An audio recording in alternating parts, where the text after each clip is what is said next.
Shar on this dinner, to Rabbi Goldman, who wrote a beautiful book that I have in my home. We'll be selling it in the Chabad House, so everyone can order it or come in a few days, in a week or so, and be able to get the book. The book is called From Where I Stand. It's on the Torah portions, and it's very well written. You all heard the rabbi, so anyone who would like it will be receiving the book in a week or so. I'd like to thank Hashem for giving us the chus to be shluchim of the Rebbe, together with all the other shluchim that are here, for being shluchim for the past 36 years. We thank Hashem that our children also shluchim, following in the same footsteps. I want to thank especially my wife, Zipporah, or Tzipi as everybody knows her, for all the work we're doing today.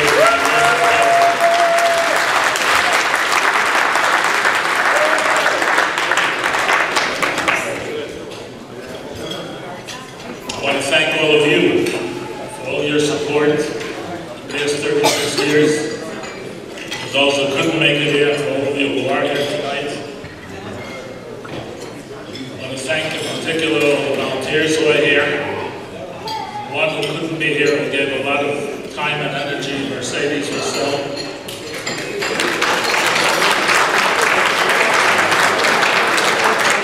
One who's our assistant, administrative secretary, Pat Schwabinger,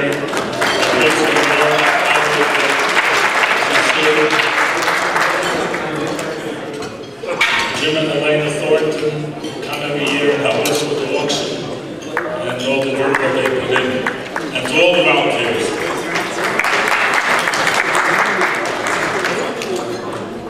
A wealthy man made a wedding for his daughter, and after that he went bankrupt. A wise man was sitting in today's parsha, and he says, Jethro, that we read this week, had 7 names.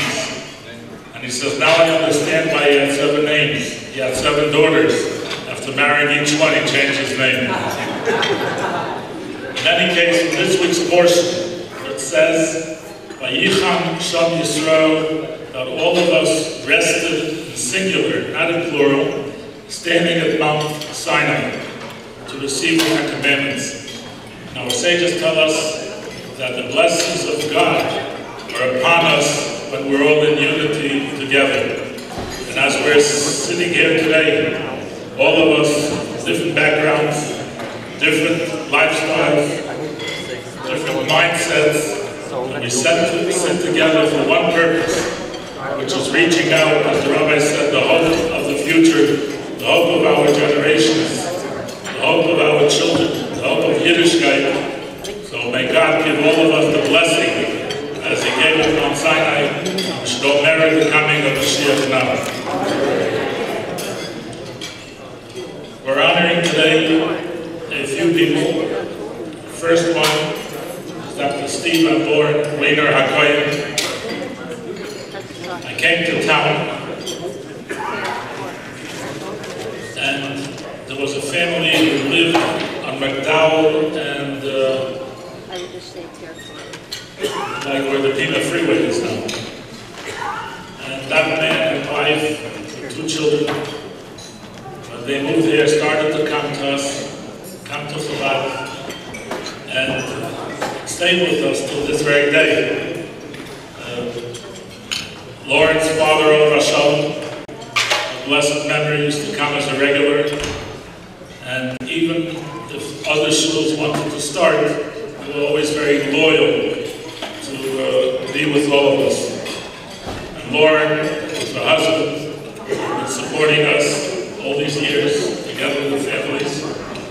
And it's a great honor for all of us to be able to welcome them today and honor them today with with a tribute and being honorees this evening.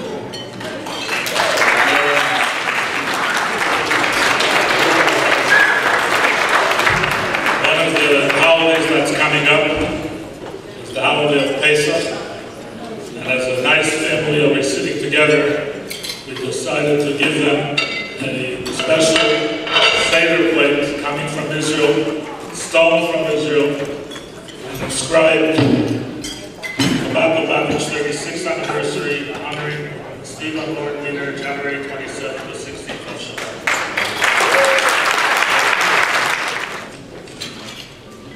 Please be seated.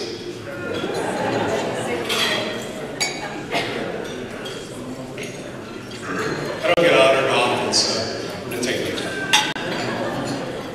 Thank you, Rabbi Zalman and Sadiq Levertov, distinguished guests, ladies and gentlemen, family and friends. It is our honor for my wife, Lauren, and I to be here tonight among all of you. Let me start with the idea that there are two types of speeches. One is a spontaneously delivered speech with little preparation, and the second type involved research and a written manuscript. About 2 months ago, I gave a short, spontaneous speech at my daughter Sydney's bat mitzvah. For those present for the speech, I talked about the meaning of being lucky and its connection with Powerball. Tonight, my speech is not spontaneous. It is carefully researched and written. When we were notified that we were going to be honored tonight, my first thought was, why would they honor my wife and I? I am not the most religious person in the room, and I would not consider myself to be a role model for Orthodox Judaism. I asked Rabbi Levertov, why were we chosen to be honored? He replied that we have set an example of charity and volunteerism in the community. We never turn a request down for help or assistance. Therefore, tonight, I am going to talk about charity and why giving matters, but not in a way that any of you have heard before.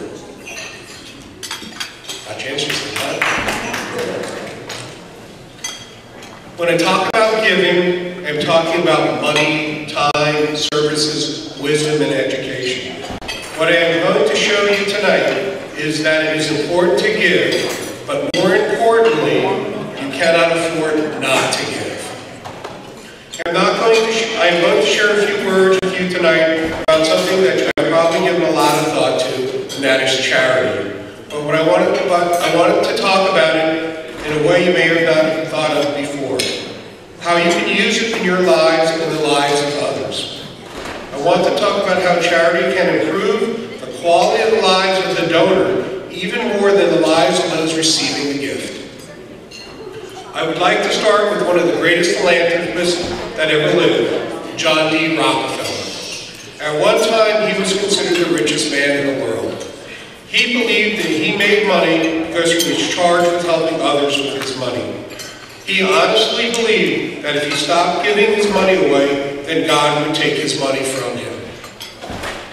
John D. Rockefeller believed he was rich because he gave away so much money. And the more he gave away, the richer he became. He believed that if he stopped giving money, he would not make any more money.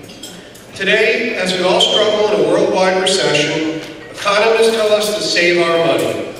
They tell us that to become rich, you must save and not give away your money. However, when one looks at recent entrepreneurs, such as Bill Gates, Warren Buffett, and most recently Mark Zuckerberg of Facebook fame, they have made enormous contributions and donations to charity. They believe the reason that they are rich is because they give. And as it turns out, entrepreneurs are some of the greatest givers and charitable people in the world. I would like to give a little background on the charitable giving here in the United States. Americans give. Americans give a lot. In 2008, American citizens privately gave away over $300 billion to charity. Is $300 billion a lot of money? To put it in perspective, $300 billion is more than the entire national income of Sweden. We give away to charity more than the whole country of Sweden makes in income. 75% of American families contribute to charity. 50% of Americans volunteer their time. And many people give in ways that cannot easily measure. If you look at how much money Americans give per capita compared to citizens in other countries, the average American citizen gives away 3.5 times more money than the average French citizen, 7 times as much money as the average German citizen, and 14 times as much money as the average Italian citizen. You may ask, why does it matter how much we give? As John D. Rockefeller knew, the fact that we give so much is one of the secrets to our success. You don't have to have money before you give it away, but rather the more we give away, the more successful and happier we will become. Studies show that when people become richer, they tend to give more money away. When people give money away, they tend to prosper more. One has to ask, which is pulling and which is pushing? Is income driving up donations, or is donations driving up income? The answer is both. Studies show that people get richer when they give away more money. And as we give away more money, we prosper more, and our lives are better. People become happier when they give money away. Here are some interesting facts. People who volunteer their time do better financially. People who give blood donations do better financially. Are you going to get richer if you give blood? The answer is yes. We also know the best way to run a successful business is to hire happy people. Happy people are more likely to show up to work, they work longer hours, and they work more productively. Happiness is the secret to success. Charity brings happiness. Happiness brings success. The research data on happiness and charitable giving are beyond dispute. People who give to charity are 43% more likely to say they are happy. People who donate blood are 3 times as likely to say they are happy, compared to those who don't give blood. People who volunteer are happier. Studies show that giving to charities will lower your stress levels. People who do their job with less stress tend to be more productive and more successful. Researchers have shown that when people see strangers giving charitably, they recognize a leadership quality in those strangers. If people witness you as a giver, they will see you as a leader. When people see you giving and serving others, they will see you as a leader. They will want to help you. There are many other studies that show givers have better health and givers are better citizens. The bottom line is this: givers are healthier, happier, and richer people, which gives us a stronger community and a more prosperous nation. The number one characteristic of those who give is that they are involved in religion. Of those who attend worship services every week, 91% give to charity.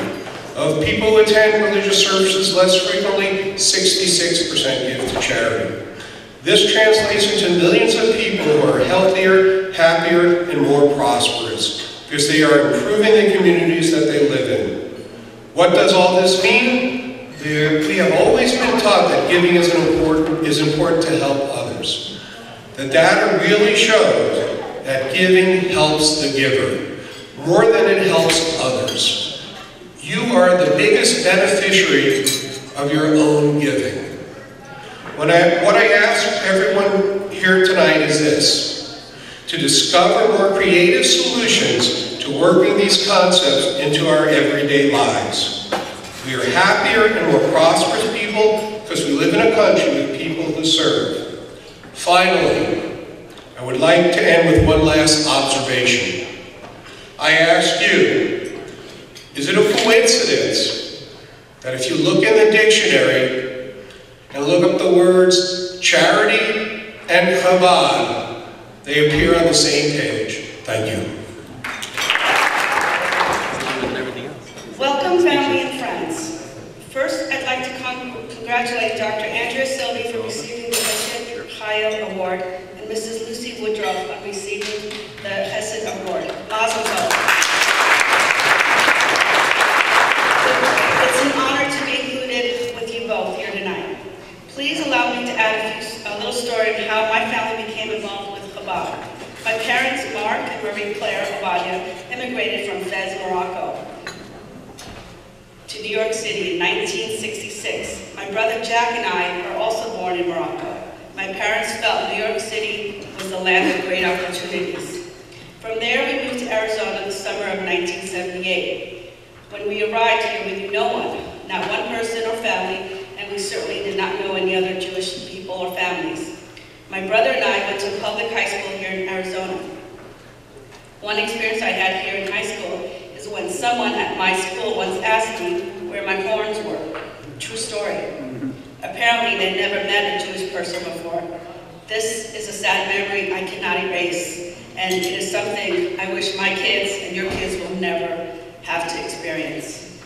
In '78, my parents and I prayed at a few and very different shuls, temples, here in town. I remember one in particular where there were guitars and microphones. It was Yom Kippur. Oh, and you had to have a ticket to enter. No exceptions. That does not happen here at Chabad. Continuing on, those shuls just did not fill.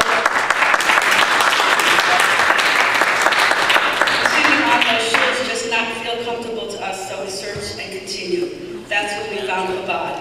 It was the very first location on Maryland. At first, the services were in the living room, later moving to extended garage in the back of the property.